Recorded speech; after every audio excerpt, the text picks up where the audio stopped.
பசியாறி விடுமா அப்படின்ற கேள்விகள் இருக்கலாம்.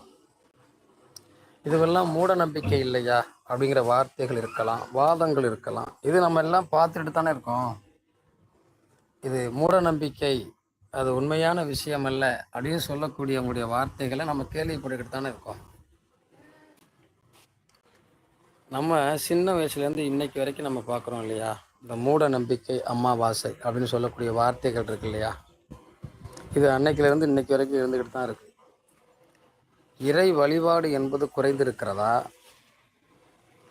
இறைவன் மீது நாம் காட்டக்கூடிய பாசம் குறைந்திருக்கிறதா, இறைவன் மீது நாம் வைத்திருக்கக்கூடிய அன்பு குறைந்திருக்கிறதா? எந்த வகையிலும் குறையலை. திதி தர்ப்பணம் செய்வது என்பது எங்காவது குறைந்திருக்கிறதா? எங்கேயுமே குறையலை. ஆக நான் என்ன சொல்கிறேன் அப்படின்னா, இந்த அமாவாசை நாட்களில் உங்களால் முடிந்த அளவிற்கு தான தர்மம் செய்வது, இல்லாத எளியோருக்கு உணவு கொடுப்பது, ஏழையின் சிரிப்பில் இறைவனை காணலாம் அப்படின்ற ஒரு வாக்கியம் இருக்குது நமக்கு எப்போதுமே. இந்த 22 தலைமுறைகளுக்கும் இந்த அமாவாசை அன்னைக்கு விரதம் இருந்து அவர்களுக்கு திதி தர்ப்பணம் செய்கிற போது அவர்களால் ஏற்பட்ட தோஷங்களும், அவர்களுக்கு முன்பாக இருந்த அந்த 22 தலைமுறையில் இருந்த தோஷங்களும் நிச்சயமாக குறைந்து நமக்கு ஆசீர்வாதங்களும் அன்பும் நிறைய கிடைக்கும் அப்படிங்கிறது தான் இந்த அமாவாசை. இந்த அமாவாசையை நம்ம ஈஸியாக சொல்லிட முடியாது. நீங்கள் தொடர்ச்சியாக நாங்கள் தொடர்ச்சியாக நமக்கு வந்து 12 மாதமாக அமாவாசை வரும். இந்த 12 மாதம் அமாவாசையை நம்மளால் கொண்டாடிட முடியுமா, அந்த விழா கொண்டாட முடியுமா? முடியாது. அவங்களுக்கு செய்ய வேண்டிய தர்ப்பணம் செய்ய முடியுமா? முடியாது. பயம் இல்லை.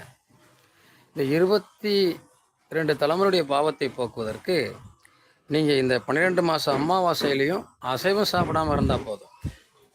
ஆனால் ஆடி மாத அமாவாசை, புரட்டாசி மாத அமாவாசை, அதுபோல் தை மாத அமாவாசை, இந்த 3 அமாவாசைகள்லையும் கண்டிப்பாக நீங்கள் விரதம் இருந்து திதி தர்ப்பணம் ஆறுகளிலோ சமுத்திரத்திலோ கொடுத்து, உங்களால் முடிந்த அளவிற்கு காகத்திற்கு, பசுவுக்கு உணவு கொடுத்து, முடிந்த அளவிற்கு உங்களால் ஏழை எளியவர்களுக்கு உணவு கொடுத்து விட்டால் நிச்சயமாக இந்த 22 தலைமுறையில் இருக்கக்கூடிய பாப தோஷங்கள் குறைந்து நிவர்த்தி அடைந்து நிச்சயமாக நம்ம வீட்டில் ஒரு வசந்த காலம் ஏற்படும். இப்போ நீங்கள் திருமணம் தடையாகிட்டே இருக்குது ஒரு குடும்பத்தில், குழந்தை பாக்கியம் தடையாகிட்டே இருக்குது ஒரு குடும்பத்தில், பொருளாதாரத்தில் ரொம்ப கஷ்டப்படுறீங்க ஒரு குடும்பத்தில், இந்த மாதிரி சூழ்நிலைகள் ஏற்பட்டுக்கிட்டே இருக்கு இல்லையா?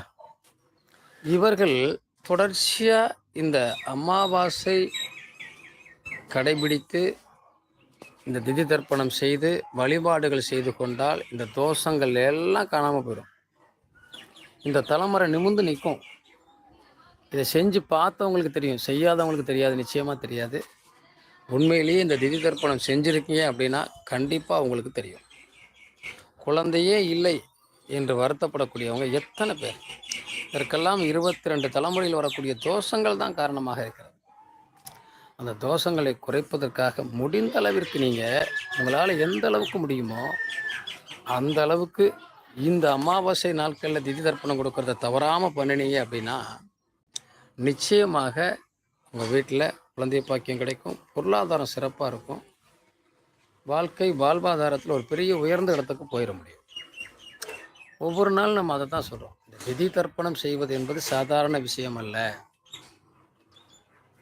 நீங்கள் இந்த ஆடி மாதத்தில் மட்டும்தான் நிறைய பார்த்துருப்பீங்க, கன்னி தெய்வ வழிபாடுன்னு ஒரு வழிபாடு பண்ணுவோம்.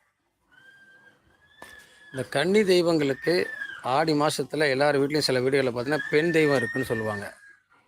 இந்த பெண் தெய்வ வழிபாட்டை இந்த ஆடி மாதம் வெள்ளிக்கிழமை வீட்டில் அவங்களுக்கு ஒரு பட்டுப்புடவையோ அல்லது அவங்களுக்கு வேண்டிய இனிப்பான பொருள்களோ வாங்கி வச்சு வழிபாடு பண்ணுகிற போது மிக சிறப்பாக இருக்கும். இந்த ஆடி மாதத்தில் அந்த கன்னி தெய்வத்துக்கு பிடிச்ச இனிப்பான பலகாரங்கள் வச்சு, அவங்களுக்கு பிடிச்ச ட்ரெஸ்ஸை வச்சு வழிபாடு பண்ணி அந்த பொருள்களை குழந்தைகளுக்கு தானமாக கொடுக்கிற போது உங்கள் வீட்டில் பொருளாதார வளர்ச்சி, குழந்தை பாக்கியம் வெகு சிறப்பாக இருக்கும். இது நீங்கள் செஞ்சு பார்த்தா தானே தெரியும்.